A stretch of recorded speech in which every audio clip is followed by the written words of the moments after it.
বন্ধুরা, আসসালামু আলাইকুম। আশা করি সবাই ভালো আছেন। মধ্যপ্রাচ্যর বর্তমান উত্তেজনা এতই বেশি, সেখানে আমেরিকা এবং ইরান উভয় পক্ষ মুখোমুখি অবস্থান রয়েছে। একটি সমুদ্র ঘটনাকে কেন্দ্র করে শুরু হওয়া এই পরিস্থিতি এখন আন্তর্জাতিক রাজনীতির একটি গুরুত্বপূর্ণ ইস্যুতে পরিণত হয়েছে। যুক্তরাষ্ট্র একটি ইরানি পতাকাবাহী জাহাজকে সমুদ্রপথে থামিয়ে নিয়ন্ত্রণ নেয় এবং পরে সেটি জব্দ করে। যুক্তরাষ্ট্রের দাবি, জাহাজটি আন্তর্জাতিক নিষেধাজ্ঞা ভাঙার চেষ্টা করছিল। এতে সন্দেহজনক উপকরণ থাকতে পারে বলে তাদের দাবি এবং এটি স্ট্রেইট অফ হরমুজ দিয়ে চলাচল করছিল। যুক্তরাষ্ট্র আরো বলেছে, এটি কোনো যুদ্ধ নয়, এটি আইন অনুযায়ী নিরাপত্তা ব্যবস্থা। অবৈধ কার্যক্রম বন্ধ করা তাদের দায়িত্ব।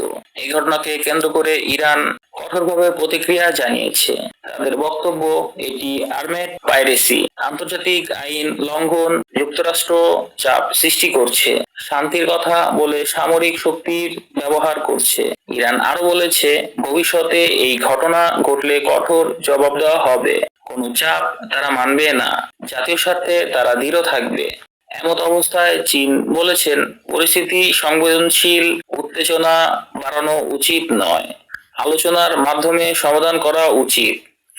আন্তর্জাতিক বিশেষজ্ঞরা বলছে, এই ঘটনা শুধু জাহাজ আটক নয়, বরং রাজনৈতিক বার্তা, কৌশলগত চাপ, সমুদ্রপথ নিয়ন্ত্রণ।